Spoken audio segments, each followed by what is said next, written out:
Ce webinaire a pour vocation de donner un éclairage sur le programme SNCF sur les CERM innovants. Et dans ce cadre-là, on avait prévu un certain nombre de minutes de présentation, des questions-réponses, et je vais passer rapidement la parole à Stéphane. Pour ma part, moi je suis Jean-Jacques Mogoro, je suis directeur du pôle industrie de la Fédération des industries ferroviaires, et je suis aujourd'hui présent au titre du secrétariat du Corefer. En quelques mots, le Corefer, vous en avez déjà vu plusieurs communications, que ce soit sur LinkedIn, sur les pages internet. C'est vraiment un conseil, comme c'est prévu, pour partager un savoir-faire ferroviaire, faire vivre un savoir-faire ferroviaire dans une optique de feuille de route pour la filière, que ce soit recherche et innovation, afin de répondre à des appels à manifestation comme c'est le cas pour l'AMI Corefer 2023. Mais plus largement, on espère pouvoir continuer ce genre de webinaire tout au long de 2024-2025 afin de pouvoir travailler cette culture ferroviaire, cette technicité ensemble, afin de pouvoir imaginer les projets de demain ensemble. Stéphane? Oui, merci Jean-Jacques. Donc moi, c'est Stéphane Schwalik, je suis coordinateur groupe des projets d'innovation pour le CERM. On reviendra un petit peu plus tard sur cet acronyme, mais c'est d'ores et déjà, je peux vous dire que c'est les RER métropolitains. Et je vais passer la parole aussi à mes collègues qui m'accompagneront aujourd'hui pour cet événement. Bonjour à tous, moi je m'appelle Damien Ouzet et je travaille pour le cabinet Accenture. On accompagne avec Stéphane dans le cadrage et le développement de ce programme CERM innovant. Julien Bochel du cabinet aussi Accenture. Et donc Thomas Etes, donc chargé des financements publics à la R&D au sein de la direction technologie et innovation de la SNCF et qui intervient aussi dans le cadre du Corefer. Et ce qu'on vous propose aussi avant de commencer, c'est de vous poser deux questions vraiment très rapides en quiz sur Teams pour vous introduire un peu les enjeux du CERM. Je lance le sondage. Maintenant, c'est vraiment deux questions à répondre en vraiment une minute. Et ça pour vous faire vraiment une introduction rapide aux grands enjeux du CERM. Je crois qu'on a pas mal de bonnes réponses. Est-ce que tu veux commenter un peu les résultats? Je veux bien, merci. Ouais, donc, c'est deux questions qui nous semblaient importantes pour pouvoir positionner aujourd'hui le ferroviaire dans le paysage des mobilités. Alors, on a bien évoqué le TER. Hein. Si on parlait du TGV, on serait bien au-delà de. Je crois qu'on doit être jusqu'à 30 fois moins de rejet de CO2 pour un TGV. Mais ce qui me concerne aujourd'hui, c'est les transports régionaux, c'est les TER. Vous savez comme moi que les TER sont composés à la fois de matériel thermique et à la fois de matériel électrique. Et ben, malgré ce mix, on reste en moyenne plus performant que la voiture. Et ce qu'on voulait vous dire aussi, c'est que derrière ce 8 fois moins de rejet, puisqu'on est environ à peu près à 25 grammes de CO2 pour 1 km parcouru par un voyageur, on voulait vous faire ressortir le fait qu'il y avait un vrai enjeu pour la société, pour les autorités organisatrices, pour les exploitants et puis aussi pour nos concitoyens, de pouvoir aller vers des modes de mobilité plus vertueux du point de vue de l'environnement et du changement climatique. Et puis la deuxième question, ça nous semblait important aussi de se dire que même si effectivement on avait un mode de transport vertueux, aujourd'hui il était sous-utilisé, puisque le ferroviaire sur la part voyageur, c'est 11% des déplacements. Il faut pouvoir évidemment faire mieux. Je crois on affleure les 90% pour la voiture. Donc, inutile de vous dire qu'aujourd'hui, on a un vrai enjeu d'aller vers plus de transports en commun, plus de ferroviaire pour pouvoir diminuer la part des émissions de CO2. Aujourd'hui, ce qu'il faut retenir, c'est que le secteur des transports, c'est le premier vecteur d'émissions de CO2. C'est 30% des émissions de CO2 en France. Le ferroviaire, c'est 11% des déplacements pour seulement 0,5% des émissions de CO2. Nous, en tout cas, à côté SNCF, on souhaite vraiment accélérer notre point fort et travailler encore sur ce sujet, même si je vous l'ai dit en introduction, on a des trains thermiques, on souhaite aller au-delà et pouvoir aller vers plus de décarbonation. En ce sens, le CERM fait coup double, puisqu'il nous permet d'augmenter notre part modale, de permettre aux voyageurs de laisser leur voiture au garage, et il nous permet aussi de répondre aux enjeux environnementaux. En introduction, je voulais vous dire aussi que j'étais heureux de pouvoir répondre à l'invitation de la filière à pouvoir participer à cet événement. Je trouve, en tout cas, les événements sont quand même assez rare, en tout cas de mon expérience SNCF, d'avoir ce lien direct avec vous. Donc, je pense que c'est vraiment important qu'on puisse avoir l'échange le plus interactif possible. On est sur un format de 2 heures. On a prévu une présentation qui devrait durer environ une 40aine de minutes. Il faut que ce soit agréable pour tout le monde. Donc, n'hésitez pas à poser vos questions dans le fil de discussion. On fera des pauses et on tentera de répondre à vos questions. Alors, même si on a des questions un peu plus techniques, on s'engage à prendre ces questions et à revenir vers vous avec des réponses. Et puis n'hésitez pas non plus à nous faire part de vos commentaires et remarques. On a besoin de pouvoir s'en inspirer. Puis aussi, ce que je voulais vous dire vraiment de façon très générale, c'est que côté ferroviaire, on est vraiment à l'aune de grands changements. Il y a l'ouverture à la concurrence, il y a les projets grande vitesse, il y a aussi les projets du transport du quotidien, je l'ai dit en intro aussi. On va vraiment être face à des projets d'ampleur et on a au moins une certitude côté SNCF, c'est qu'on ne pourra pas y aller seul. On a besoin de la filière et en ce sens, le Corifère répond pleinement à cet enjeu d'y aller ensemble. Donc, au cours de ce webinaire, on vous propose simplement 3 objectifs. Un premier objectif, c'est plutôt de l'informel où on va vous partager nos ambitions, nos projets sur le CERM innovant. On verra que on balaye 2 horizons de temps, le 2030, le 2040, donc plutôt le moyen terme et le long terme. On a déjà pas mal réfléchi à nos projets, donc on souhaite aussi vous ouvrir la porte sur la possibilité de pouvoir intégrer ces projets, même si on verra qu'on est quand même rattrapé par le temps, puisque le délai du Corifère, mais ça c'est le Corifère qui le veut, avec un AMI, appel à manifestation d'intérêt, publié en juin et une réponse pour fin novembre, les délais sont assez courts. Mais à l'inverse, ce qu'on souhaite, c'est avoir aussi un échange équilibré avec vous, que vous puissiez aussi nous faire part de vos opportunités, des projets que vous souhaitez lancer, porter vis-à-vis du Corifère, et pourquoi pas voir en quoi SNCF pourrait être contributeur à l'un ou l'autre de ces projets. Et donc, on aura réussi cet événement si on arrive à être parfaitement clair sur les modalités de travail qui vont suivre. Jean-Jacques l'a rappelé aussi, je pense que tout ne commence pas et tout ne s'arrête pas au Corifère. On aura bien évidemment une feuille de route au long cours et les échanges que nous prenons aujourd'hui, j'en suis certain, vont être bénéfiques pour le futur. Alors, en termes d'ordre du jour, on va vous proposer quelque chose d'assez classique. Hein. On vous propose de vous dresser d'abord les contextes et les opportunités du programme CERM. J'utilise beaucoup cet acronyme, et vous verrez à la fin de la présentation que tout sera clair pour vous. Mais c'est important qu'on puisse poser les mots sur ce qu'est un CERM. On vous dira aussi quelques mots sur notre démarche, la façon dont on a eu d'avancer, de la structurer et les projets qu'on a identifiés. Ça, c'est un temps assez long qu'on souhaite passer avec vous. On vous ouvre nos cahiers. Une séquence de questions-réponses, comme je l'ai rappelé, pour qu'on puisse échanger librement, vous et nous, et se donner quelques modalités de travail pour les prochaines étapes. Alors, contexte et opportunités du CERM, là, on a mis ce petit schéma qui nous semble être assez pédagogique et qui s'applique plus ou moins à l'ensemble des métropoles, avec certainement des rayons concentriques qui doivent varier d'une métropole à l'autre. Mais à chaque fois, on retrouve le centre urbain, l'aire métropolitaine et l'aire périurbaine. Et ce qu'on voulait vous dire, c'est le CERM, l'acronyme, c'est Services Express Régionaux Métropolitains. Chaque mot est important dans cet acronyme parce que le régional et la métropole à relier ensemble, c'est quelque chose de tout à fait nouveau dans le transport quotidien. Donc, on aura cet enjeu et je pense que le schéma le symbolise bien. Express, parce qu'il faut que ce service puisse être pratique pour nos voyageurs en réduisant le porte-à-porte. Et service, parce que l'ancien nom du CERM, c'était le RER métropolitain, mais décidément, il était beaucoup trop orienté ferroviaire. Nous, notre souhait, c'est de pas forcément évoquer l'objet ferroviaire derrière le CERM, c'est bien un ensemble de services, c'est bien l'ensemble des mobilités qui sont concernées. Alors avec un vœu, c'est vrai, de SNCF de placer le ferroviaire au centre, mais quand même, on doit pouvoir avoir cette articulation tout à fait cohérente et tout à fait lissée de l'ensemble des mobilités, en parlant de l'urbain, en parlant des transports en commun, des bus, des cars et pourquoi pas des mobilités douces, voire de la marche à pied. En tout cas, dans les réflexions qu'on souhaite entreprendre, on adresse l'ensemble de ces sujets.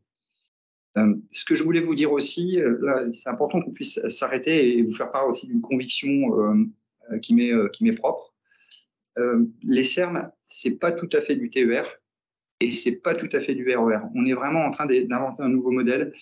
On est bien évidemment au-dessus du TER, parce qu'aujourd'hui le TER il est plutôt à l'horaire. On souhaite passer à une fréquence, mais on n'est pas non plus sur ce qu'on appelle, pardonnez-moi l'anglicisme, du mass transit façon RER parisien. J'ai juste un chiffre à vous donner.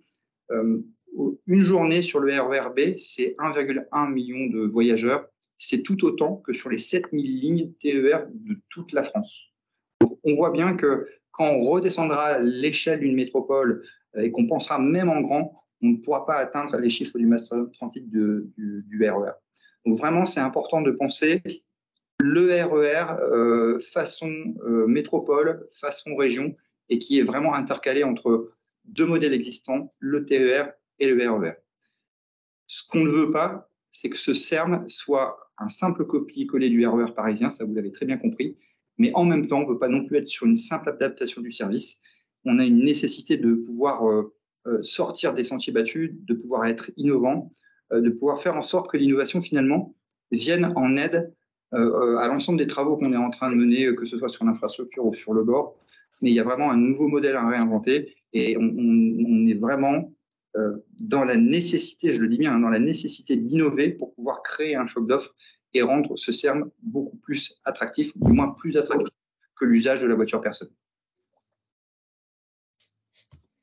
Alors, on voulait aussi, avant d'attaquer le détail des projets, vous dire ce que les Français en pensaient. Alors, du moins à travers un sondage qui a pour base 889 individus, mais quand même, on est quand même sur un sondage qui est assez déterminant. Quand vous interrogez les Français sur comment prendre plus le train, ils ne viennent pas forcément sur les sujets de moyens. On ne vous a pas mis les chiffres des derniers items moins plébiscités, mais le besoin d'un Français, c'est pas forcément d'avoir une offre diamétralisée. C'est le principe d'une desserte qui traverserait la métropole.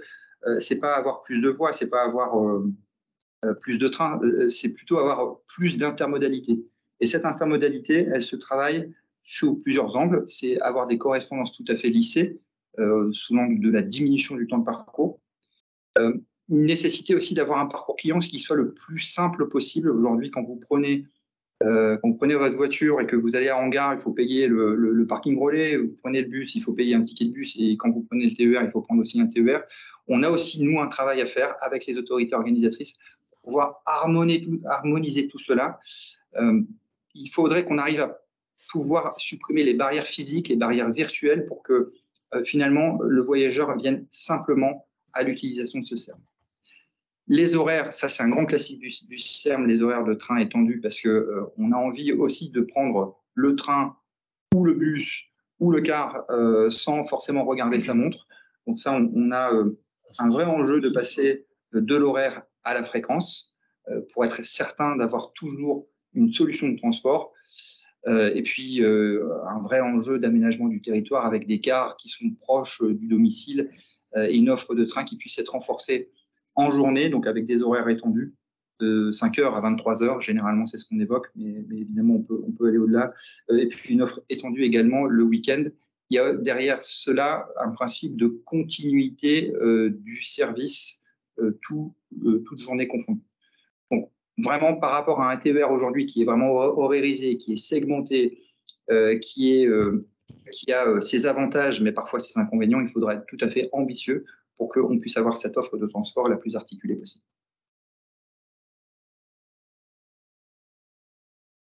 On voulait aussi vous évoquer deux réussites du CERM, aussi pour vous positionner ce qui est une réussite pour nous. Après, on peut largement en débattre. Mais en tout cas, on a eu un premier cas vraiment caractéristique autour de la métropole de Genève. Alors, on a eu une création d'infra, il y a eu création en tout cas 6 lignes qui ont été engagées, il y a eu plusieurs travaux sur l'infrastructure, mais en tout cas, on a aujourd'hui une offre qui est assez solide, avec 240 trains par jour, 60 000 voyageurs, donc ça, juste pour vous comparer par rapport au RER D, on est quand même sur une gamme qui est pas tout à fait sur le même ordre de grandeur. Un réseau, vous le voyez très bien, je pense que le graphique parle de lui-même, très cadencé, très dense autour de la métropole de Genève. Et des lignes TER qui sont naturellement connectées au RER de Genève. Donc vraiment, ce que je voulais vous dire, c'est qu'on a là, ici, vraiment la spécificité d'un RER, comme on l'entend, d'un CERM. Et donc, on a plusieurs facteurs clés de réussite. Naturellement, il faut que l'offre soit dense et cadencée. C'est le cas sur Genève, avec des horaires qui soient lisibles et une amplitude élargie. Derrière cela, si effectivement on a une offre plus dense et plus cadencée, il faut qu'on soit tout à fait robuste sur la conception du plan de transport et sur le respect du plan de transport. Il y a un fort enjeu sur la gestion opérationnelle et la supervision dans son ensemble, la supervision sur l'ensemble des modes de transport. Et puis si on vient sur les sujets un petit peu plus marketing, là où vraiment l'élément express a réussi, c'est sur la création d'une nouvelle marque avec une multimodalité qui était complètement repensée. Donc là, on ne le voit pas parce qu'on a vraiment que les infrastructures ferroviaires, mais vous avez vraiment l'ensemble des mobilités qui gravitent autour de chacun de ces arrêts. Et puis, dernière chose, c'est oser l'innovation. Je pense que ça aussi, c'est vraiment important qu'on puisse le dire. On a du matériel roulant, une information voyageur, une tarification spécifique. Donc l'innovation, elle n'est pas forcément que derrière la technologie, elle peut être derrière l'organisation et l'adaptation des gestes métiers, mais il faut pouvoir être tout à fait exhaustif dans les ruptures qu'on pourrait engager. Les étapes qui s'offrent à nous, derrière le Léman Express, c'est de pouvoir continuer à accompagner le développement du ferroviaire. On a forcément un trafic, donc une fréquentation qui va être à la hausse, avec des matériels qui vont être de plus en plus capacitaires, avec toujours cette problématique de mieux les remplir en période creuse de roulement. Donc, on continue notre travail pour pouvoir explorer de nouveaux usages derrière ce RER métropolitain, derrière ce CERM. Et on souhaitait aussi vous évoquer un second cas, puisque là, je pense que c'est important. Là, on était plutôt sur un CERM transfrontalier. Donc là, on revient plutôt sur un CERM franco-français dans le sud-ouest, du côté de Bordeaux. Il me semblait important aussi de pouvoir vous en toucher un mot, puisque là, on est plutôt sur un CERM à base d'infrastructures existantes, si on est schématique. Mais néanmoins, on voulait vous montrer ce qui a été engagé sur Bordeaux et ce qui est tout à fait intéressant. Et on a une petite vidéo qui résume bien ce qu'est un CERM vu du voyageur.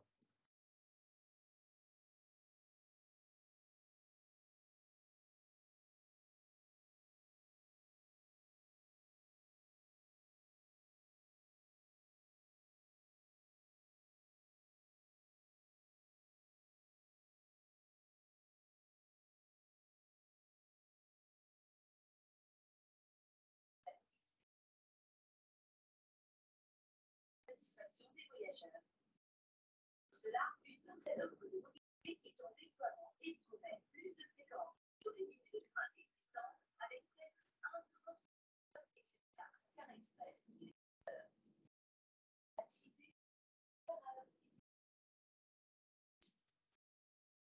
Est-ce que le son fonctionne? Non, moi j'ai pas le son. Alors attendez, j'ai bien partagé avec le son, je coupe de mon côté. Ouais.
On a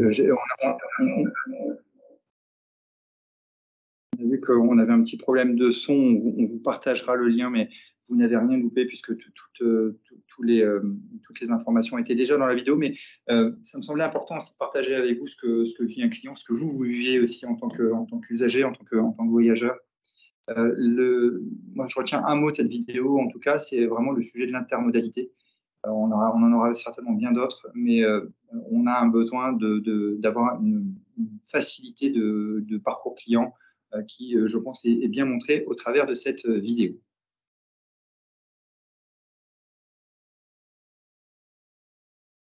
Alors, le RER, le CERM de Bordeaux en quelques chiffres. Bon, vous retrouverez les chiffres sur l'ensemble de la slide. Je ne vais pas vous les énumérer. J'ai juste un chiffre à vous donner aussi, puisque le CERM bordelais va nous permettre de passer de 18 000 voyageurs par jour à 38 000 voyageurs par jour, ce qui est déjà caractéristique. Mais si on prend un petit peu de hauteur et qu'on regarde l'ensemble des déplacements quotidiens, sur la métropole de Bordeaux, je crois qu'on doit être à 600 000 voyages par jour. Et donc, le ferroviaire, finalement, entre guillemets, ne capte que 38 000 voyageurs par jour. Donc, l'enjeu, c'est aussi de créer ce choc d'offres et d'aller au-delà vraiment du doublement de la fréquentation. Nous, ce qu'on souhaite, c'est pouvoir, autant que faire se peut, prendre des parts modales à la voiture et vraiment d'avoir ce fameux choc d'offres qui puisse être créé. Donc, le lancement du CERM de Bordeaux nous a permis de doubler la fréquentation, mais l'ambition, c'est évidemment d'aller plus loin. Alors, pour aller plus loin, ça tombe bien, on a plusieurs opportunités. On a comme première opportunité une ambition de notre président poussée vis-à-vis de l'État, c'est le fameux x2. Le x2, ça veut dire il faut qu'on puisse doubler la part modale du ferroviaire. Vous vous souvenez, en question, en introduction, je vous avais évoqué que le ferroviaire, c'était environ 11% des déplacements. Mais ce qu'on souhaite, c'est passer à environ 20% des déplacements ferroviaires sur l'ensemble du périmètre national. Et les CERM vont nous aider forcément à pouvoir y concourir de façon significative. C'est vraiment une ambition importante pour nous. Ce qu'on souhaite, c'est évidemment doubler cette part modale, pas tout de suite, mais d'ici à 2040. Il y a un vrai enjeu de pouvoir positionner les CERM tout à fait au centre de cette ambition de faire le x2. On a le plan d'avenir pour les transports, le fameux plan à 100 milliards d'ici à 2040. Sur ces 100 milliards, on a aujourd'hui 9 milliards qui sont fléchés pour les CERM. Alors certes, sur des travaux plutôt d'infrastructure, mais ça montre quand même le niveau de l'ambition de l'État, qu'a l'État pour le développement de ces CERM. On va également avoir un projet de loi, le projet de loi qui a été adopté en première lecture à l'Assemblée nationale et qui est en cours de relecture au Sénat, qui va fixer, au-delà des sujets organisationnels et de positionner la Société des grands projets comme maître d'ouvrage des travaux d'investissement du CERM, on a une ambition de développer 10 CERM en 10 ans. Et ça, c'est tout de suite. Il faut qu'on puisse y travailler tout de suite. Donc, on aura un besoin d'innover à long terme, mais aussi à court terme pour répondre à l'ambition de cette loi. Sur le contexte législatif, je rajouterai aussi que les métropoles sont déjà embarquées dans les zones, certaines métropoles sont déjà embarquées dans les zones à faible émission de polluantes et que les CERM pourront permettre de répondre à la réglementation qui va grandissante sur ce sujet. Et le dernier point, c'est l'AMI Corifère, donc l'appel à manifestation du Corifère. Le Corifère, c'est le comité de l'orientation, de la recherche et de l'innovation de la filière ferroviaire. Ça, c'est une opportunité de financement. Il y a 4 thèmes dans ce Corifère et le dernier thème, enfin l'un des thèmes, c'est les mobilités du quotidien performantes et inclusives qui abritent le sujet de notre jour, le sujet des CERM. Juste pour terminer sur cette slide, on a une vraie ambition côté SNCF.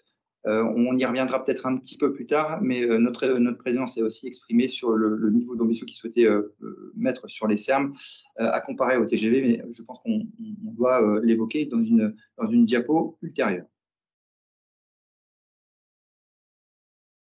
Donc, cette diapo pour vous dire que nous, on travaille sur toutes les échelles. On travaille évidemment sur l'exploitation ferroviaire courante.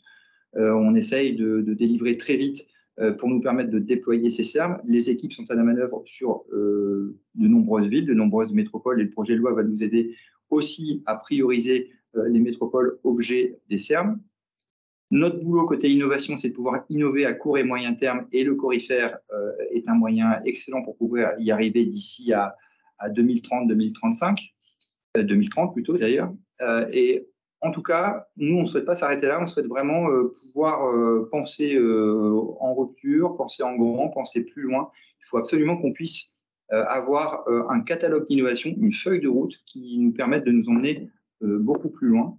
Donc ça, c'était juste pour vous donner une perspective du travail qu'on est en train de mener. Mais aujourd'hui, ce que je vous propose, c'est d'uniquement centrer notre discours sur le côté Corifère, donc l'innovation à court moyen terme d'ici à 2030. Donc on aura un prisme dans les prises de parole qui viendront juste après. Donc on ne parlera que Corifère, mais évidemment la prise de contact aujourd'hui participera à l'élaboration de notre feuille de route à horizon 2040. Alors, ça a été déjà rappelé auparavant, mais le Corifère, avant d'être un AMI, en fait, c'est le Conseil d'orientation, recherche et innovation de la filière ferroviaire. Donc, c'est l'instance de dialogue stratégique entre l'État et la filière pour traiter les sujets de recherche et développement et d'innovation. Alors, c'est un conseil qui est aujourd'hui présidé par Carole Desnaux, qui est donc la directrice technologie innovation de la SNCF, et dont le secrétariat est assuré donc par la FIF, donc notamment Jean-Jacques qui est ici présent. Donc, ce dialogue, il repose en fait notamment sur un document cadre qui a été développé par la filière, qui a été rendu public au mois de mars dernier, donc la feuille de route Corifère que vous voyez à l'écran, organisée en 4 axes thématiques, dont celui de la mobilité inclusive auquel se rattache le CERM. Et ce document a vraiment servi de base pour définir les priorités qui sont affichées cette fois donc, dans l'AMI Corifère. Et donc, cette feuille de route, elle est disponible en téléchargement sur le site du Corifère. Donc, cet AMI, lui, a été lancé donc, après la publication de cette feuille de route. Il a été lancé officiellement en juin à l'occasion de Vivatech par le ministre des Transports, le secrétaire général à l'investissement Bruno Bonnel et donc Carole Desnaux. Il est donc ouvert avec 2 relèves, donc une qui est déjà passée, qui était celle de juillet 2023, et une deuxième relève qui nous intéresse beaucoup plus, qui est celle de novembre prochain, exactement le 28 novembre à midi. Donc, c'est un appel qui est opéré par BPI France, la Banque publique d'investissement, Vous retrouvez tous les détails en fait de cet appel à manifestation d'intérêt sur le site de BPI avec le cahier des charges qui précise notamment que, comme c'est marqué à l'écran, les projets sont attendus avec un minimum de budget à 4 millions d'euros pour la R&D et 5 millions d'euros pour l'investissement, avec un maximum de 6 partenaires pour une durée de 2 à 5 ans. Voilà, donc ça, ce sont les principaux critères d'éligibilité. Il y a d'autres critères sur lesquels on pourra revenir dans le cadre des questions-réponses. Et donc, les partenaires qui peuvent être financés dans le cadre de cet instrument doivent être obligatoirement français, c'est-à-dire enregistrés en France et avoir leurs équipes en France impliquées dans le projet. Voilà. Alors, je vous propose peut-être qu'on s'arrête un petit temps. Je pense qu'on a pris pas mal de temps pour vous expliquer le CERM, les caractéristiques du CERM, ce qu'on avait comme enjeu derrière le CERM, mais peut-être avant de passer dans le détail des projets, peut-être répondre à vos éventuelles questions ou commentaires.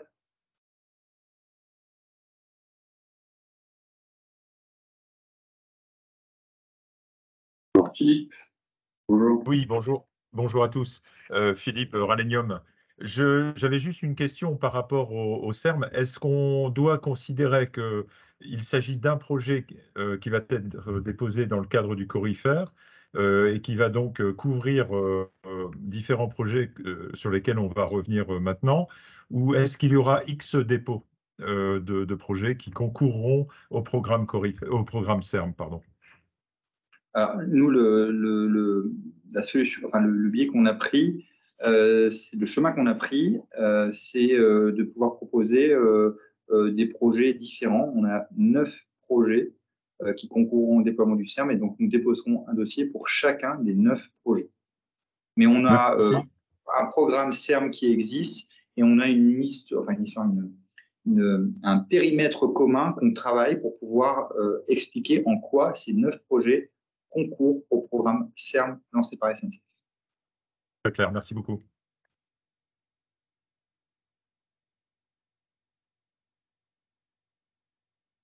Monsieur Fabrice Desclos qui lève la main.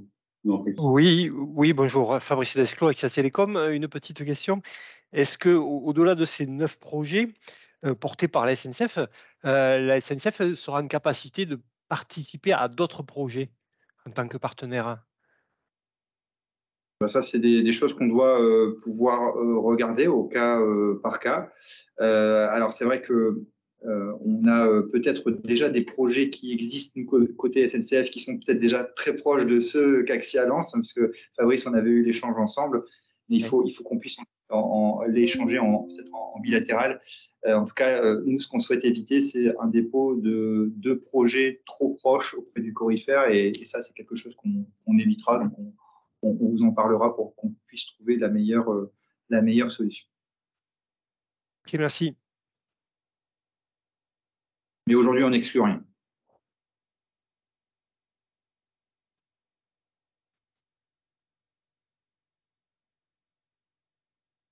Pas d'autres questions à ce stade sur la suite de la présentation?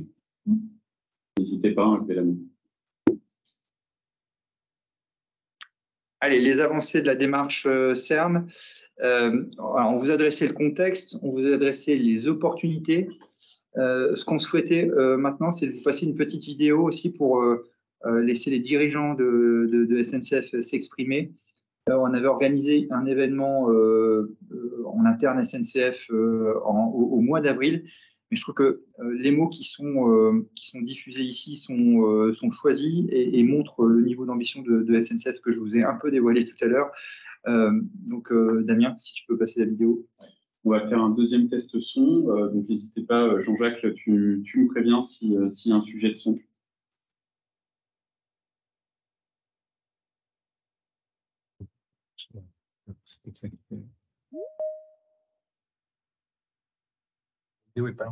Non.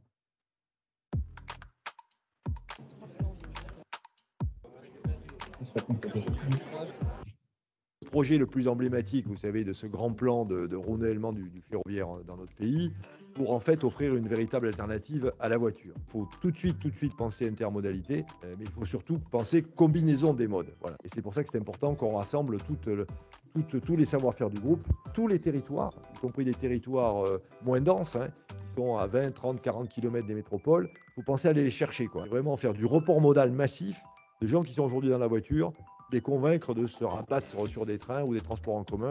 Le TGV a changé les transports de longue distance dans ce pays. Les SERM vont changer les transports de la vie quotidienne dans ce pays. Je suis convaincu qu'on a tout ce qu'il faut pour réussir ça. On essaye d'inventer un peu un monde idéal, le monde du futur, le monde de la mobilité, facilité au niveau d'une région. Penser demain sur le SERM 2040, donc entre aujourd'hui et une projection plus long terme associée à des travaux importants, qu'est-ce qu'on peut apporter comme innovation? La première chose que nos clients voudraient, c'est que ça n'existe pas, que ça soit transparent. En fait, ils ne viennent pas chez nous pour être chez nous, ils viennent chez nous pour être ailleurs. Comment on pourrait faire x2, comment on pourrait faire plus de voyageurs, plus de trafic fret, et si on pensait un rêve ferroviaire pour les années 2040. Je vais vous parler du travail qu'on a réalisé sur la vision de l'exploitation du futur. Et ça s'intègre parfaitement bien dans le cadre d'une réflexion sur les SERM. Il y a un triptyque que vous devez avoir en tête indispensable, c'est CCR plus ERTMS plus GOA2.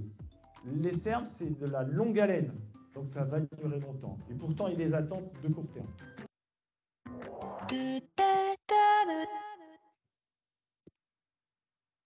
Et moi, je retiens vraiment plusieurs choses derrière cette vidéo.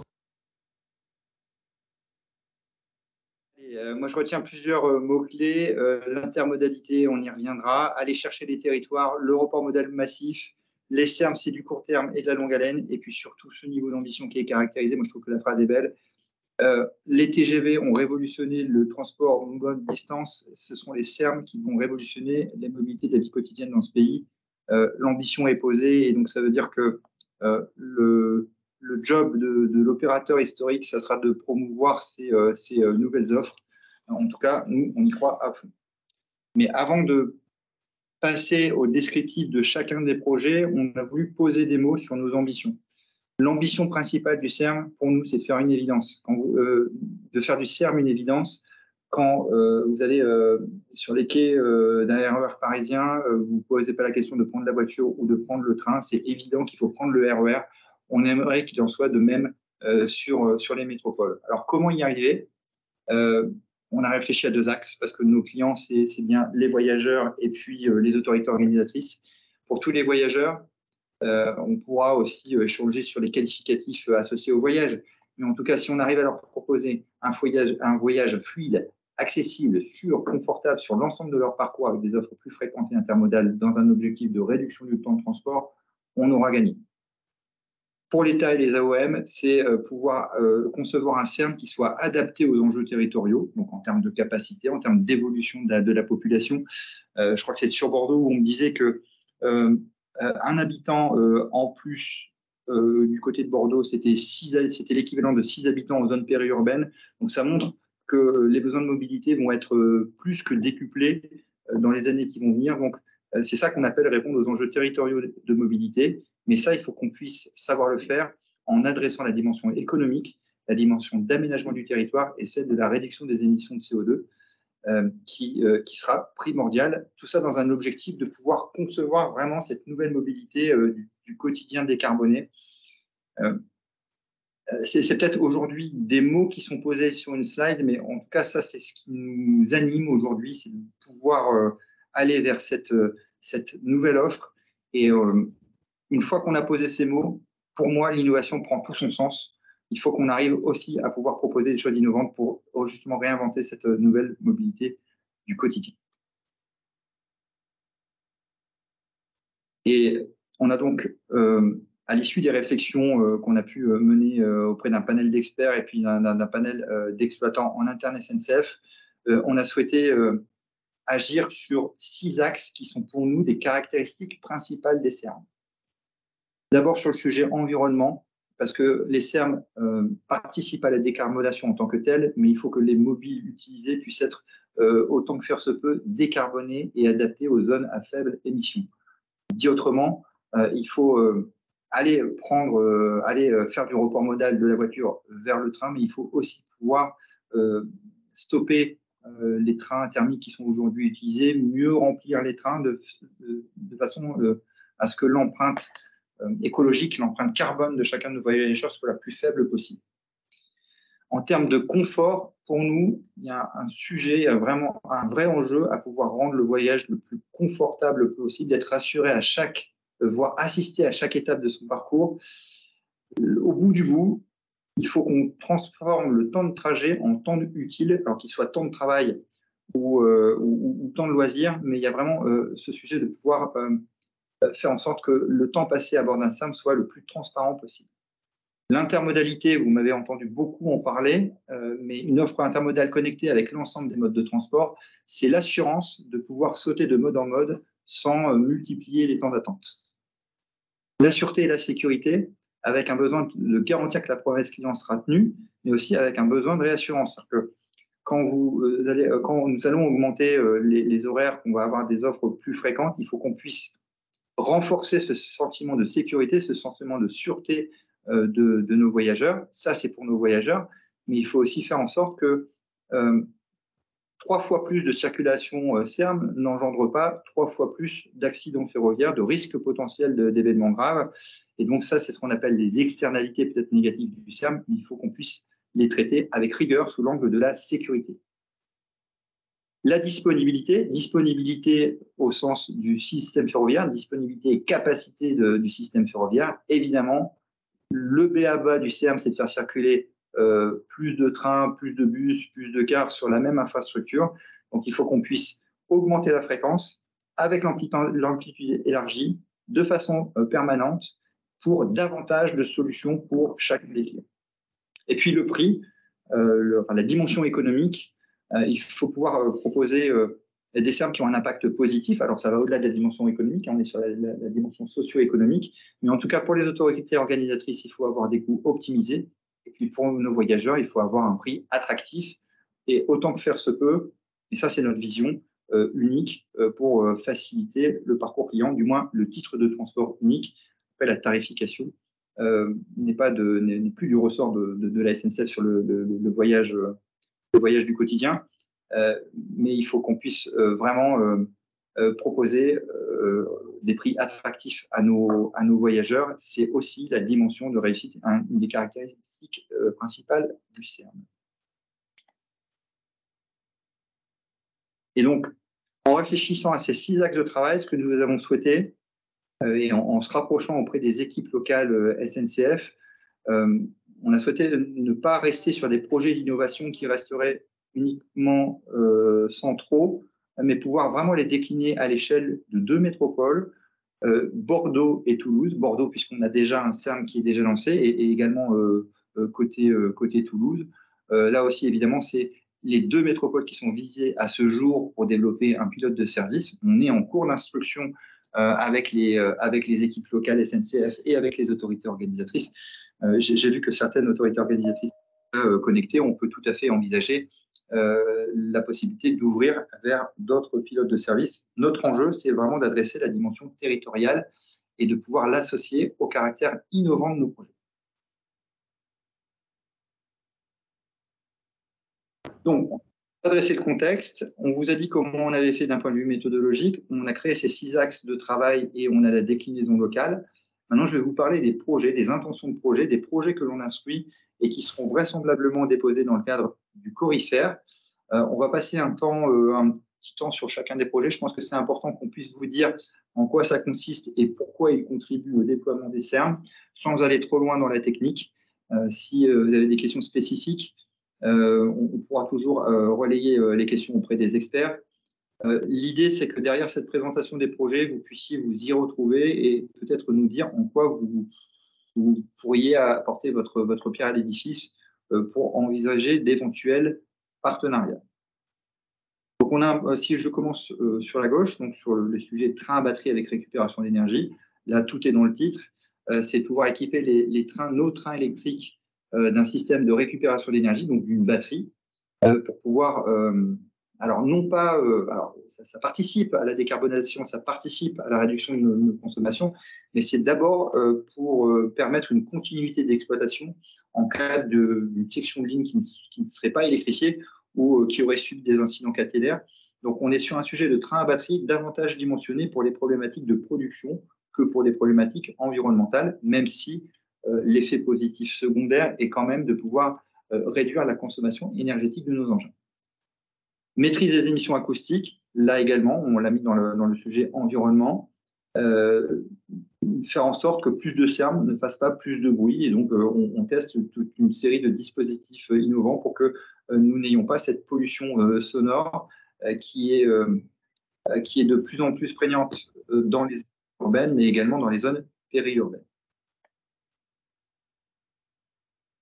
Donc derrière ça, il y a la possibilité de développer un logiciel de reproduction de l'environnement sonore, d'avoir une piste d'essai, de pouvoir limiter les émissions sonores du matériel roulant, mais aussi avoir des limitations des effets sonores à l'intérieur d'une salle de voyageurs entre voyageurs. La mesure et l'optimisation des flux voyageurs, là, c'est pouvoir analyser les caractéristiques comportementales des flux de voyageurs, identifier leur impact et les différents leviers que nous avons à notre main pour pouvoir développer des solutions et mieux orienter les flux. Les flux, c'est vraiment une caractéristique principale du CERM. Si on veut augmenter la fréquentation, le sujet de la maîtrise des flux est déterminant. Le centre de supervision multimodale, c'est de pouvoir faire en sorte d'articuler les centres de supervision entre eux. Aujourd'hui, vous avez un centre de supervision qui gère l'urbain, un centre de supervision qui gère le ferroviaire. Nous, ce qu'on souhaite, c'est travailler aux interfaces et faire en sorte que, en cas de gestion opérationnelle, en cas de gestion d'incident, nous puissions prendre les meilleures décisions de façon articulée avec l'ensemble des modes de transport.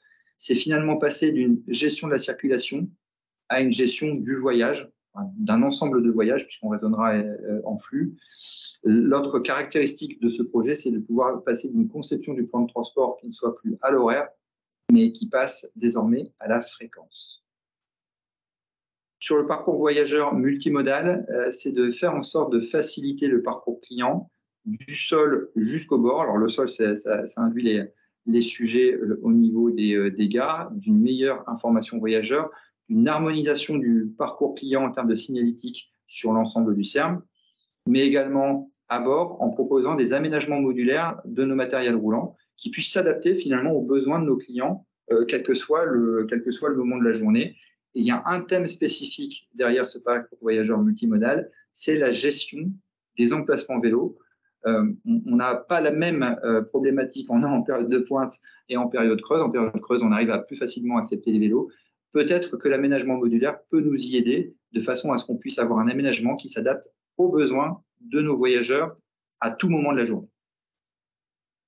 L'évaluation des mobilités, donc là je viens sur la colonne de droite, tout en haut, l'évaluation des mobilités ou comment développer un outil d'aide à la conception des CERM qui permettrait de multiplier les simulations et de voir les effets d'investissement sur le comportement, sur le report modal. Je pense que là aussi, on aura forcément des CERM différents métropole par métropole. Et ce logiciel de simulation, de prise de décision, de création de nouveaux indicateurs va vraiment pouvoir nous aider à pouvoir se positionner finalement aux côtés des décideurs pour pouvoir les aider dans le choix de leur CERM. Il y avait auparavant le diag and match de la décarbonation. Le diag, c'est le fait de pouvoir dialoguer, et match, c'est pouvoir proposer des solutions qui permettent de répondre aux besoins des autorités organisatrices et des décideurs. Nous souhaitons faire de même sous l'angle des mobilités, donc de façon beaucoup plus large. C'est faire aussi en sorte, et je le dis avec mes mots, que SNCF ne vienne pas uniquement avec ses solutions, mais qu'on puisse co-construire avec les autorités organisatrices déjà les besoins, mieux identifier les besoins et pouvoir proposer des solutions qui soient le plus adaptées possible. Allez, plus que 3 projets. La conduite automatique sur signalisation latérale. La conduite automatique, c'est pour les experts du domaine, c'est du GOA2. Il y a 4 niveaux d'automatisation. On est au 2e niveau sur 4. Ça permet d'aider à la conduite dans les phases d'accélération et de freinage les conducteurs. Là, les effets sont triples. D'abord, de la robustesse, ensuite de la robustesse et finalement de la robustesse. non, enfin, je plaisante, mais en tout cas, c'est beaucoup de robustesse du système de l'exploitation ferroviaire. On a un deuxième enjeu qui est autour de l'augmentation de la capacité de la ligne, et donc pouvoir faire circuler plus de trains. Et puis un effet qu'il ne faut pas négliger, ça les collègues chefs de projet me le rappellent souvent, c'est que la conduite automatique permet de lisser le geste métier de l'agent de conduite et permet aussi de faire des économies d'énergie. Optimisation de la planification pour les besoins internes de SNCF, ou comment passer d'une planification à base de fichiers Excel un peu schématique, et je l'assume, mais c'est passer d'une planification en mode Excel à une planification automatique basée sur des algorithmes. Et on souhaite travailler 3 cas d'usage. La planification des travaux sur voie, la planification des travaux en technicentre ainsi que les entrées-sorties. Les technicentres, c'est les centres de maintenance. Et puis aussi une meilleure planification des entrées et sorties de gare, bref, du graphique d'occupation des voies. Le thème commun, c'est de pouvoir faire en sorte de donner la disponibilité commerciale maximale à l'ensemble du système ferroviaire de façon à répondre aux enjeux de fréquence accrue et serre. Et puis la sécurité et la sûreté augmentée. La sécurité et sûreté augmentée, c'est traiter l'approche comportementale sous 4 leviers. L'approche du comportement selon le genre, selon les espaces réduits, l'intrusion sur les voies et la pédagogie. Je pense qu'on croit beaucoup aussi au sujet de la communication et de la pédagogie derrière les SERM. Il faut qu'on puisse convaincre les Français de pouvoir prendre plus le train. Et donc, ce projet adresse l'un de ces enjeux. Et puis, 2 autres sujets autour d'une caméra frontale et d'un système d'enregistrement cabine qui permettrait de détecter les chocs de façon à ce qu'on puisse gagner en procédure de secours et en procédure en cas de choc. L'idée, c'est de pouvoir gagner une demi-heure sur les 2 heures quasiment forfaitaires que nous avons aujourd'hui quand nous tapons un objet ou autre. L'identification de l'élément choqué peut être déterminante dans la reprise de circulation des SERM. Et puis un dernier lot derrière la sécurité et sûreté, c'est la détection des cas de surcharge ou de sous-charge mentale des agents de conduite, également par intelligence artificielle, qui nous permettent de prévenir les situations d'incidents qui peuvent survenir parfois lors des missions ferroviaires. Donc voilà pour le tour d'horizon très rapide. On va peut-être pouvoir souffler un petit peu. Je pourrais revenir sur chacun des projets au travers de vos questions-réponses. Il fallait quand même qu'on fasse ce tour d'horizon. C'était important qu'on puisse vous dire notre panorama. Mais on a conscience aussi que voilà, on a passé déjà 1 heure avec vous. Peut-être que c'est peut-être pas forcément évident pour vous. Vous découvrez l'ensemble de ces projets. Donc prenons le temps, Damien, peut-être de prendre quelques questions et de répondre à nos interlocuteurs.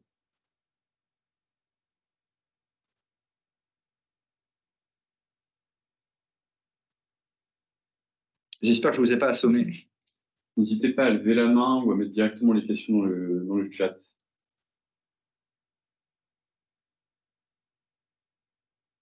Monsieur Bournet, bonjour. Oui, bonjour, je suis Monsieur Bournet, je suis le Bordelais de l'étape. Parmi tous les projets que vous avez évoqués, est-ce qu'ils sont tous dans le corifère de novembre ou est-ce que certains ont déjà été traités?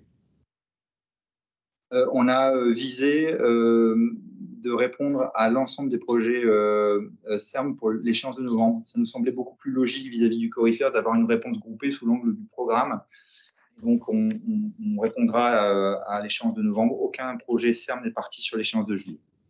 D'accord. Et donc, sur le sujet de la planification, lorsque vous avez une petite société de province qui collabore déjà avec la SNCF, notamment au sein des technicentres et sur la sécurité, enfin sur les travaux sur voie, comment pouvons-nous nous inscrire avec vous justement dans ce corifère pour novembre sur ce sujet-là?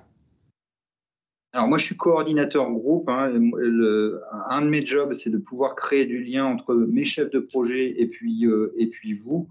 Donc, ce que je vous proposerais bien, c'est, bon, je note en tout cas votre question, mais de pouvoir vous mettre en contact avec Bertrand Houzel, qui est le chef de projet de notre côté. Et donc, on peut peut-être explorer ce sujet en bilatéral avec vous. Ça, c'est quelque chose qui peut être engagé. D'accord, parfait. Merci. Je pense que globalement, sur toutes ces... Je me permets de prendre la parole quelques minutes, Stéphane. Sur toutes les questions de est-ce qu'on peut participer à tel ou tel sujet par rapport à ce que tu viens d'exposer, ce que vous venez d'exposer côté SNCF, mais plus particulièrement toi, Stéphane, n'hésitez pas à utiliser mon adresse mail et puis je ferai le relais auprès de Stéphane parce que l'idée aussi c'était de recueillir l'ensemble des contributions de la filière, ceux qui levaient la main, comme je l'appelle. Donc Nicolas, n'hésite pas à m'envoyer un mail et puis avec ce qui a été exposé comme sujet et les propositions que tu pourrais y faire. Jean-Jacques, c'était un préalable à ma question, ça, bien évidemment. Pas de souci.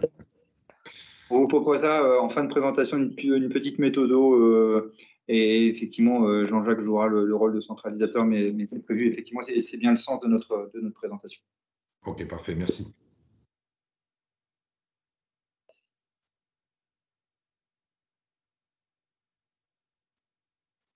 Monsieur Bourquin, bonjour. Oui, bonjour, Frédéric Bourquin, l'Université Gustave Eiffel. Nous sommes évidemment très enthousiastes vis-à-vis des CERM, du CERM et des CERM en général. Dans les questions ouvertes, je n'ai pas vu, enfin, en tout cas pas entendu, la question éventuellement du transport à la demande, des tables horaires optimisées, etc. Est-ce que ça fait partie des questions qui restent ouvertes ou bien est-ce que c'est entièrement traité plutôt en interne?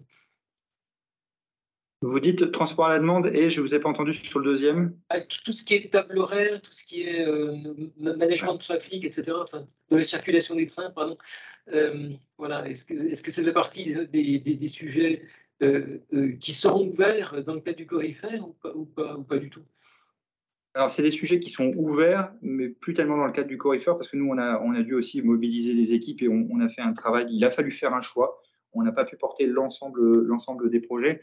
Mais derrière ces sujets de transport à la demande sur le ferroviaire, nous, c'est vrai qu'on était plutôt parti sur le principe d'avoir une offre vraiment à la fréquence et pas tellement à la demande. J'avais l'impression que voilà, dans les réflexions qu'on a eues, le transport à la demande était peut-être plus à adresser derrière les mobilités légères, vers le train léger, vers le Teli, le Drési, etc., le Flexi.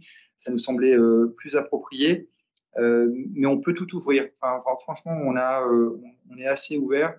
Sur le Corifer, ça risque d'être un petit peu compliqué de pouvoir traiter traiter la demande parce qu'on arrive déjà à 2 mois. Dans 2 mois, on est à l'échéance de réponse. Mais pour des innovations un petit peu plus en rupture, je pense que ça vaut le coup. Et de toute façon, nous, en interne, pour le moment, on s'engage aussi à traiter le sujet de l'articulation des CERM avec justement ces mobilités plus légères. Donc, on a un travail qui n'est pas encore engagé, mais qui va être en cours pour essayer de proposer une offre et un schéma tout à fait adapté entre train léger et CERM. Merci beaucoup. Je me permets peut-être de poser la deuxième question. J'aurais dû la poser en même temps, mais vous parlez d'intermodalité, donc aussi, j'imagine, avec le transport routier, la question des parkings, etc. Voilà. Est-ce que c'est abordé déjà par ailleurs? Bien, on ne va pas forcément évidemment ici, mais j'imagine que ça a été effectivement déjà travaillé. Merci pour la question parce que c'est vrai que ça me permet de vraiment peut-être de clarifier mon propos. On parle beaucoup de report modal.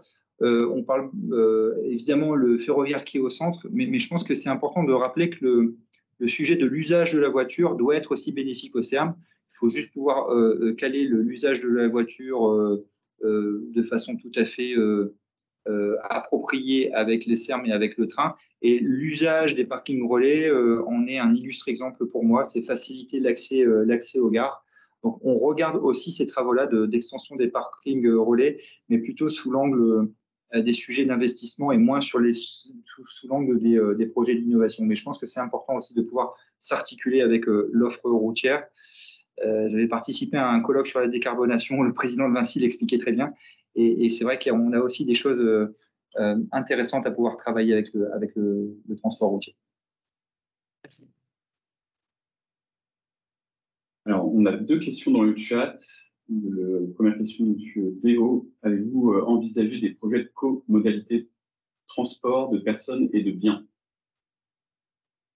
Le sujet du micro-fret, qui peut être très bien à explorer. C'est vrai que lors du run qu'on avait évoqué, qu'on a lancé au mois d'avril, l'idée a été évoquée. On n'est pas encore allé au-delà parce que je pense que c'est aussi un sujet d'exploitation, mais c'est quelque chose qu'on souhaite ouvrir. Pas pour le coryphère en tout cas, ça sera trop tard, je pense, mais pour les innovations qui doivent nous permettre de faciliter le CERN, je pense que c'est quelque chose d'important à regarder, le sujet du micro-fret.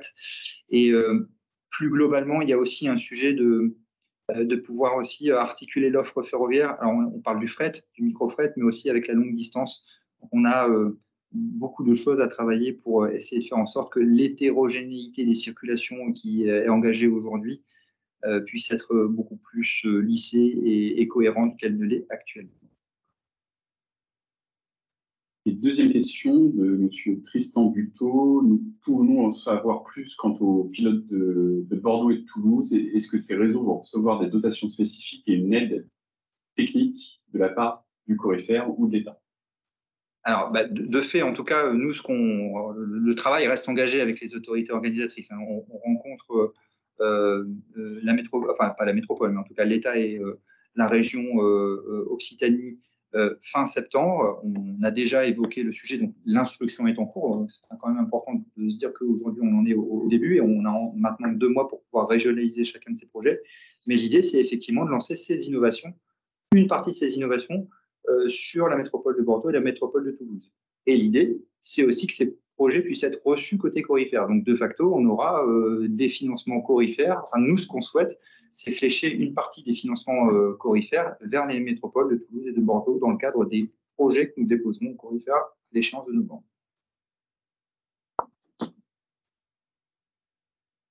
Et encore une fois, je pense que c'est peut-être important de préciser mon propos. Je pense aussi qu'il faut rester ouvert, pourquoi pas sur d'autres métropoles, si effectivement il y a un intérêt à pouvoir creuser un cas d'usage sur l'un des 9 projets que nous avons identifiés. On reste complètement ouvert au dialogue, bien entendu.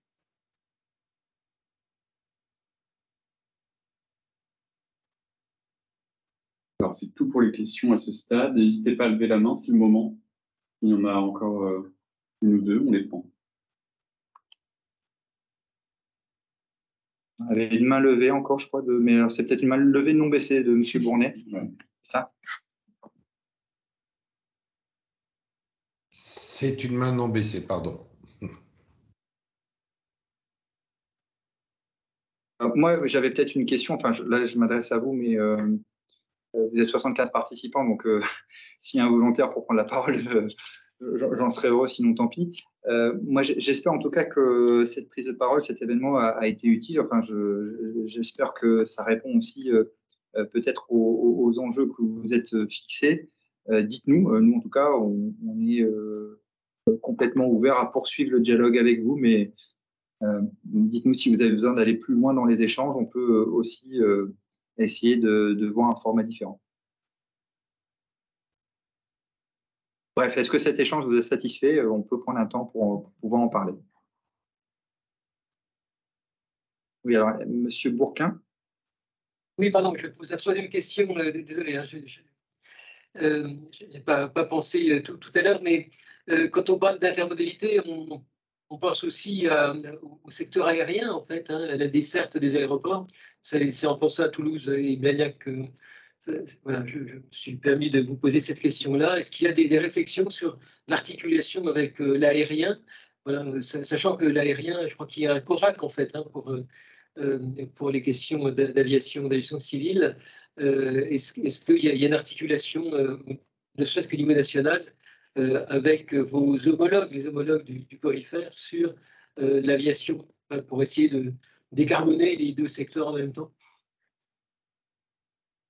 Alors, il y a eu des échanges entre les différents coris, effectivement des filières industrielles, mais pas sur ce sujet-là en particulier, plutôt sur en fait les bonnes pratiques et les systèmes de financement, notamment des PME. Voilà. Mais je pense qu'effectivement, c'est un dialogue qui peut se faire. c'est tout à fait possible. On pourrait approfondir le sujet avec l'aide de la FIF. C'est voilà, option. Après, dans l'absolu, en réponse générale, moi, je pense qu'il faut effectivement voir cette articulation. Hein, en tout cas, si on ne le faisait pas, on opposerait les deux modes de transport, ce qui n'est pas souhaitable. Je pense, là encore, que si on arrive à faire en sorte que le ferroviaire puisse amener, prendre des parts à la voiture, on sait que l'avion, de toute façon, reste important. L'utilisation de l'avion est parfois indispensable dans ce pays. Choisir entre la voiture et le train, je préfère le train. Et entre choisir évidemment entre l'avion et le train, on préfère aussi le train. Mais je pense qu'il y a une articulation aussi à avoir et une réserve, une panel de mobilité intéressante à adresser vis-à-vis de la desserte des aéroports. On a deux nouvelles questions dans le chat. Donc, une question d'approfondissement liée à la dernière vidéo. Donc, un des interlocuteurs cite 3 éléments de la solution. TER, je pense que c'est CCR. Ouais.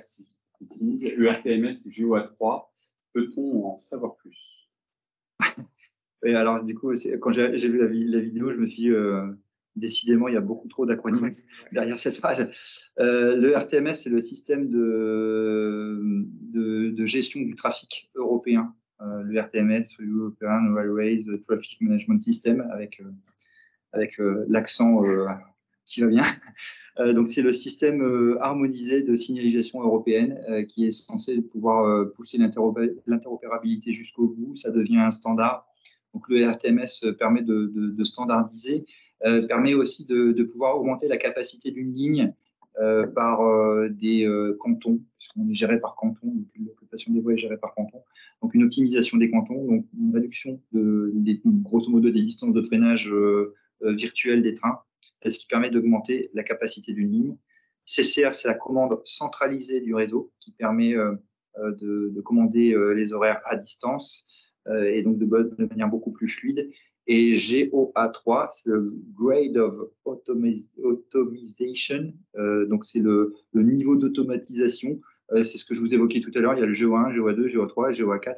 GOA3, on est, pour faire simple, sur une conduite qui est complètement automatisée, mais avec un conducteur qui reste à bord en cas de besoin. Le GOA4, là, on est sur un métro, façon métro automatique sans aucun conducteur. Donc, ce que disait Luc Laroche, c'était que le secret du mass transit, donc du RER, c'était de coupler les 3 solutions en même temps. Donc, un système de trafic, de régulation, de gestion du trafic qui permet d'augmenter la capacité d'une ligne, une commande centralisée du réseau qui permet de fluidifier les itinéraires, et puis une automatisation qui lisse les gestes métiers des agents de conduite, ce qui permet d'exploiter pleinement le potentiel d'une ligne, et de vraiment faire en sorte que aujourd'hui, je crois, sur la ligne du RER, on a des trains à une fréquence inférieure à la minute sur les tronçons parisiens. Seconde question, pouvez-vous revenir sur la complémentarité vue par SNCF entre les programmes Train léger et CERM? Alors ça, c'est quelque chose qu'on doit travailler, mais de la même façon qu'on a parlé d'intermodalité, il faut aussi qu'on travaille je n'ai pas trouvé le mot, mais cette intermodalité intra-ferroviaire. On a des segments qui sont assez différents. Vous avez le transport longue distance, vous avez le CERM, et vous avez aussi tout ce qui est mobilité légère qui va nous permettre de travailler la liaison entre le rural et le périurbain. Il faut aussi que ces modes de transport léger ou bien ces modes de transport plus costauds comme le TGV puissent être largement articulés avec un CERM. C'est ce qu'on souhaitait dire. Donc, on pourrait très bien aussi avoir un trafic tout à fait hybride avec, lorsque le besoin s'en fait ressortir, des CERM très capacitaires, très périurbains qui permettent d'emporter un maximum de personnes. Et puis, en creux de journée, envisager, pourquoi pas, des trains légers qui sont d'une capacité peut-être moindre, mais qui permettent quand même de desservir les métropoles avec certes moins de voyageurs. L'enjeu pour nous, il est vraiment, aujourd'hui, vous avez un matériel qui est quand même dimensionné sur la pointe, donc là, en période en fréquence de pointe.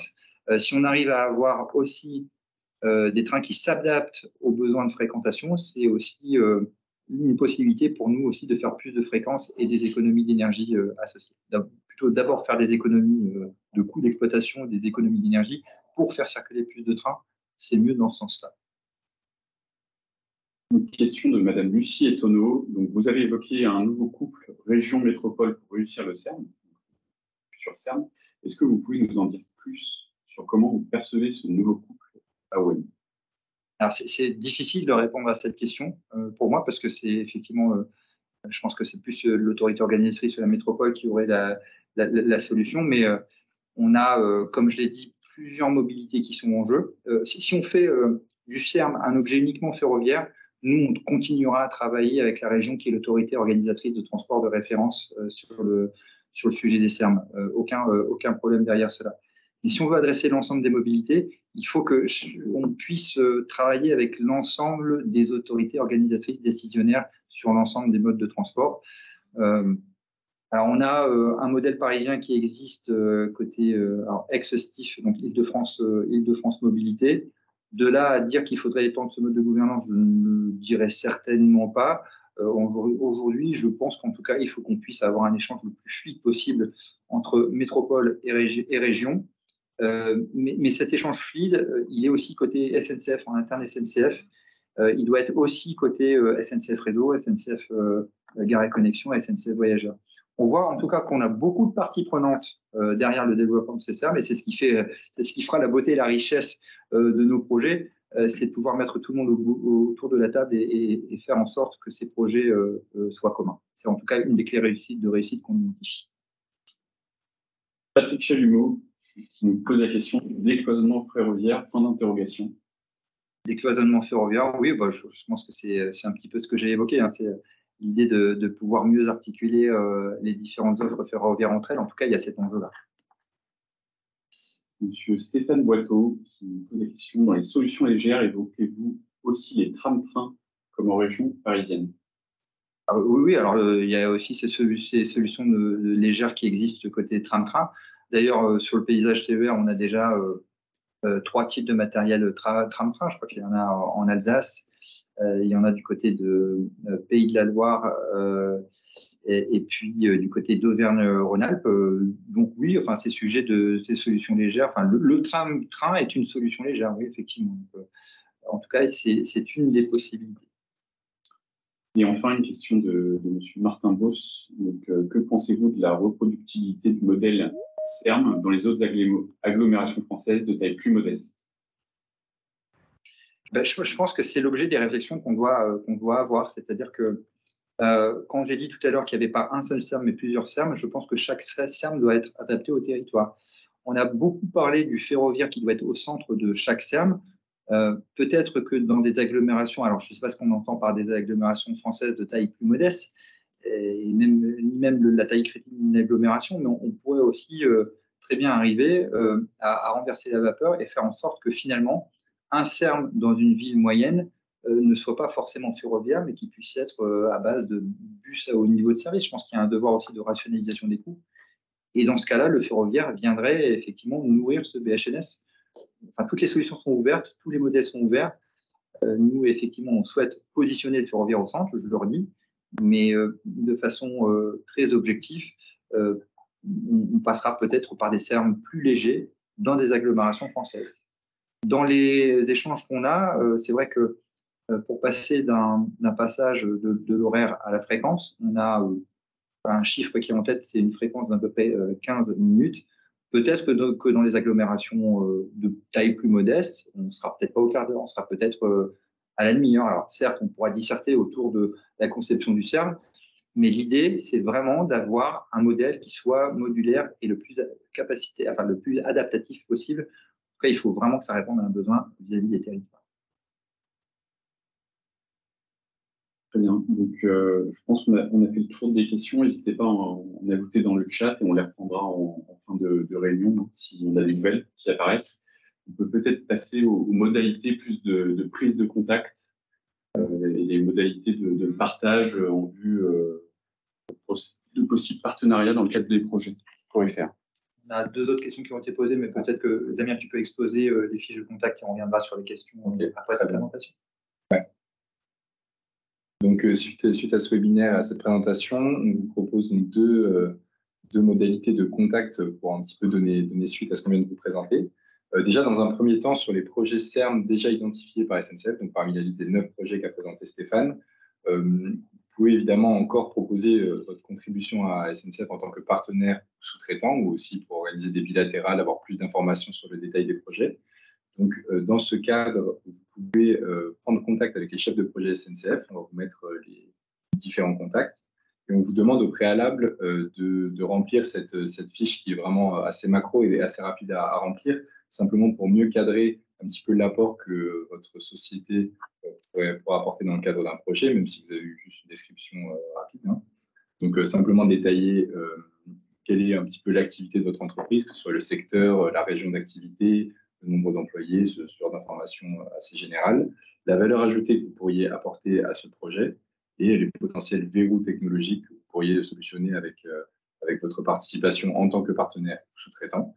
Donc évidemment, on vous partage le support, vous aurez accès à cette fiche-là et également à tous les contacts qui apparaissent dans cette slide, qui apparaissent ici. Donc voilà, là vous retrouvez bien les 9 projets présentés par Stéphane, les chefs de projet associés et leur email. Et donc, vous pouvez évidemment mettre en copie à la fois donc Jean-Jacques Mogoro de la FIF et Stéphane, qui est le coordinateur global de tous ces projets. Voilà, donc on vous transmettra le support. Et donc ça, c'est vraiment en cas du Corifère de la relève de novembre. Dans le deuxième cas, où vous auriez une volonté de collaborer avec SNCF sur d'autres projets qui n'ont pas été cités ici et sur d'autres projets CERM, en fait, vous pouvez aussi proposer un partenariat à SNCF, et même si ça s'inscrit dans un temps plus long qui dépasse le Corifère. Dans ce cas-là, on vous invite à remplir cette deuxième fiche, qui est une fiche projet en 2 slides, qui permet également aussi de cadrer la prise de contact pour nous et pour vous aussi de détailler un petit peu ce que vous souhaiteriez proposer, que ce soit en termes d'enjeux, de problématiques adressées, de description du projet que vous souhaiteriez mener, les partenaires envisagés, le plan de mise en œuvre, les coûts estimatifs et la réponse aux critères Corifère de l'ANI, soit sur l'emploi, l'innovation et la décarbonation. Et sur la deuxième partie, détailler un petit peu les outils et données nécessaires à la réalisation du projet, les connaissances manquantes actuelles au projet, aussi quelle pourrait être la contribution de SNCF, et les verrous identifiés à ce stade. Donc voilà, c'est des fiches assez générales, mais qui permettent assez bien de cadrer ce que pourrait être un projet dans le cadre des CERM.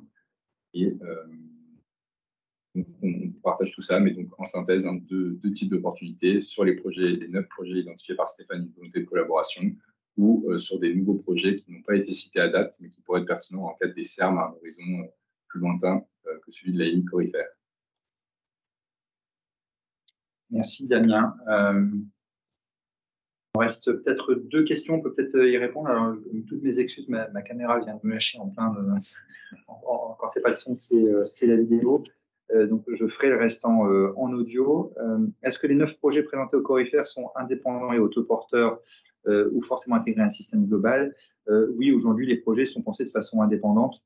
On va vraisemblablement les regrouper selon l'appétence des autorités organisatrices sur Bordeaux ou sur Toulouse. Donc on aura forcément peut-être un regroupement territorial en fonction de l'intérêt de chacun. Mais aujourd'hui, au moment où on se parle, les 9 projets sont indépendants.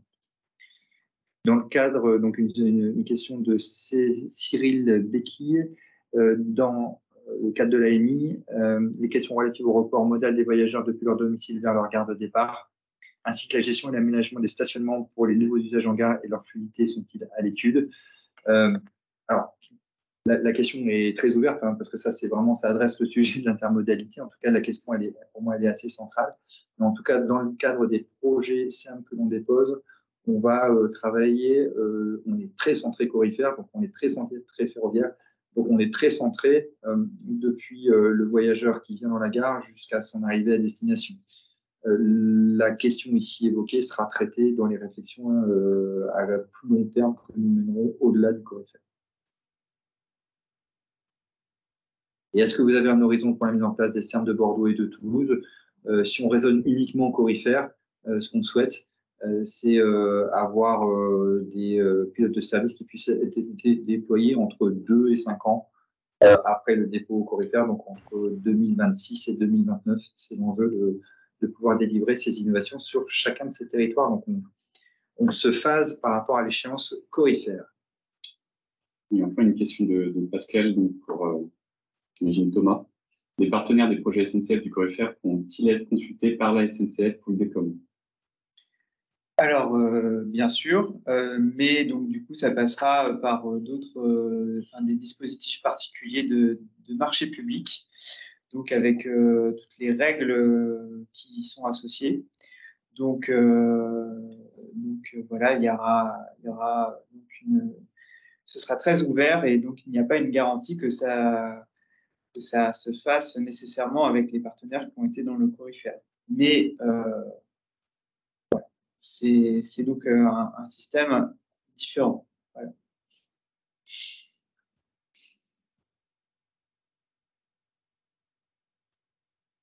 Très bien. Alors, il n'y a plus de nouvelles questions. Donc, pour rappel, nous, on va mettre dans la conversation ici le support. Vous pouvez revoir les projets, la liste des points de contact. N'hésitez pas à prendre contact avec les chefs de projet, avec Jean-Jacques Mogoro et avec Stéphane, en cas d'intérêt sur un projet. Et vous auriez aussi les différentes fiches à remplir pour simplifier les échanges. Peut-être quelques mots de conclusion. Juste vous dire simplement, je ne vais pas faire une longue conclusion parce que j'ai déjà beaucoup parlé. Juste vous dire simplement que j'ai été vraiment heureux de participer à cet événement. Je trouve que les questions ont été nombreuses et merci de vos interventions. J'espère en tout cas que ça vous a été utile.